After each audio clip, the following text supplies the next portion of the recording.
Olha só, sobre essa decepção com os resultados de Boa Safra, apesar de crescer em receita, justamente trouxe aí frustração em relação às expectativas do mercado em meio à crise do setor. Conversamos agora com Gustavo Lustosa, repórter do AgFeed, sobre este assunto, que nos conta a situação da companhia e o resultado financeiro que indica sobre o segmento. Como eu disse anteriormente, Gustavo, todo mundo investiu para produzir semente no Brasil. Agora os preços estão lá embaixo e os problemas começam a aparecer. Bem-vindo, bom dia. Bom dia, Gabriel. Bom dia quem nos assiste na CNN Money. É a boa e velha lei da oferta e demanda, né? 2025 foi um ano, essa é uma avaliação da própria empresa, em que houve uma sobreoferta aí das sementes de soja, né? A Boa Safra ela atua com sementes de diversas culturas, mas até pelo ticker, né? Soja 3, soja é o principal, então quando a gente fala da empresa é basicamente o resultado da soja, mas o resultado é esse, um ano em que muita gente investiu e trouxe muita semente de soja para o mercado, a gente acabou tendo esse resultado na Boa Safra, que é a líder do mercado, né? Então, se até a líder do mercado ela consegue ainda fechar o ano no azul, mas ela tendo dificuldades mostra que os concorrentes podem até estar pior. E é curioso porque quem olha o resultado da Boa Safra aí no acumulado do ano para a receita e para o market share, a gente vê uma empresa em crescimento, né? A receita líquida bateu 2,6 bilhões de reais no ano, uma alta de 42%, e o share na semente de soja bateu 10%. No ano passado era 8%. Quando a gente olha a empresa antes do IPO, há 5 anos atrás, a gente está falando de metade disso, né? Pouco mais de 5%. Uma empresa que dobrou o market share em 5 anos é algo realmente, né? É um ponto a se atingir. Só que, né, eu tive a oportunidade de conversar com o CEO da empresa para repercutir um pouco esses resultados, e ele considerou os resultados decepcionantes, muito por conta dessa oferta, essa crise aí de sobre-oferta na sementes de soja que foi vista em 2025, inclusive com algumas sementeiras aí com dificuldades, algumas até em RJ. O lucro líquido do ano ficou em 101 milhões.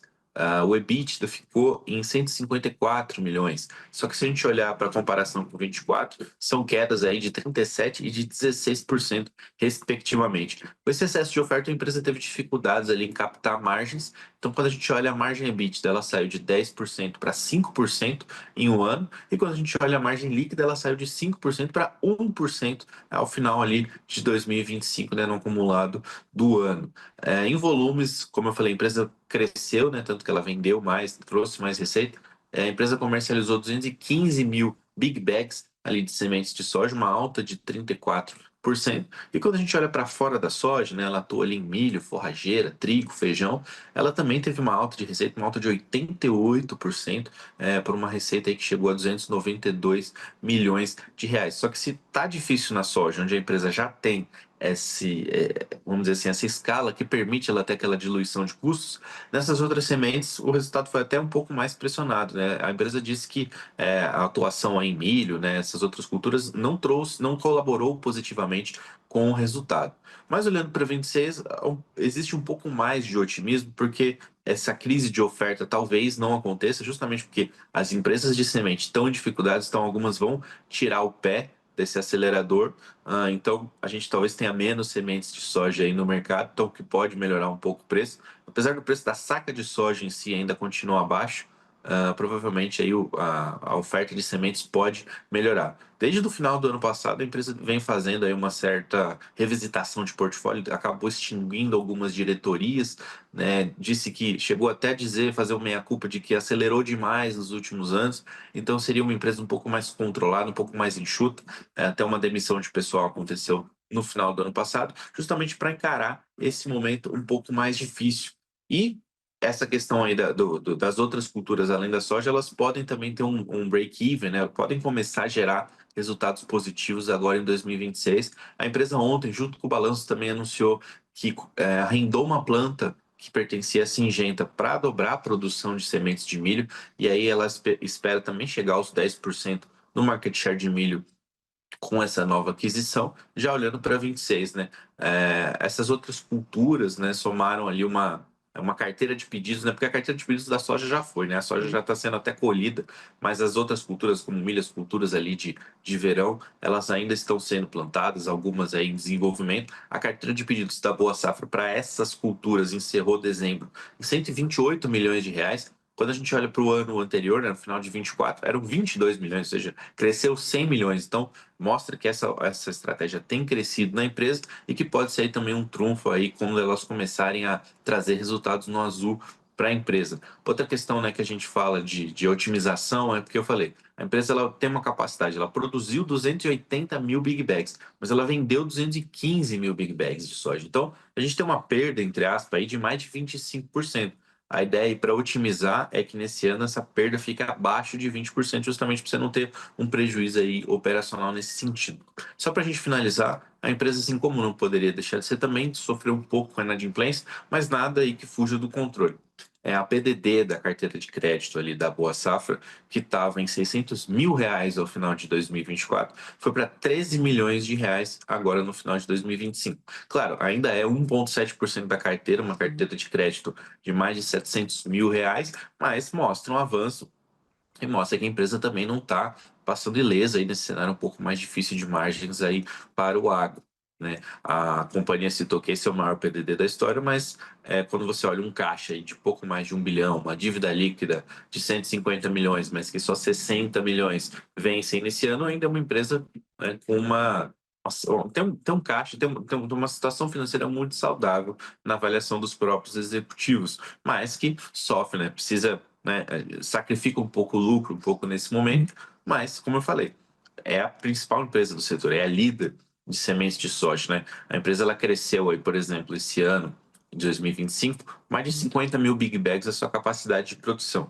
Segundo a empresa, o segundo colocado, né, desse ranking de market share tem uma capacidade um pouco maior de 60 mil Big Bags, ou seja, a Boa Safra em 2025 cresceu quase um segundo colocado em capacidade. Então, a empresa aposta nessa robustez, nessa liderança de market share, justamente para quando o mercado der uma certa recuperada, eles voltarem aí a conseguir capturar margens. Mas 2025 teve essa foto aí que a gente viu, Gabriel, um pouco mais desafiadora para a Boa Safra por conta de um setor difícil. O agro como um todo está difícil. O setor de sementes talvez seja um dos mais aí prejudicados nesse sentido, mas a empresa está um pouco mais otimista para 26. Ainda não é assim, né, aquele voo de cruzeiro, mas talvez seja um ano melhor do que 25 aí na avaliação dos executivos. Dá uma dívida controlada, bastante dinheiro em caixa. A empresa ela tem uma participação bem grande aí no mercado financeiro, então ela emite muitos títulos de dívida, CRAs, a gente está falando, né? Ela fez um follow-on há 2 anos atrás, então é uma empresa que está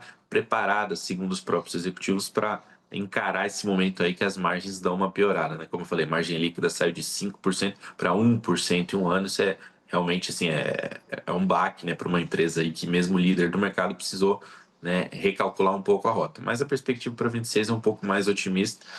E ela tem que voltar a convencer também os investidores, porque eu dei uma olhada, as ações da empresa caem basicamente há 2 anos. Assim.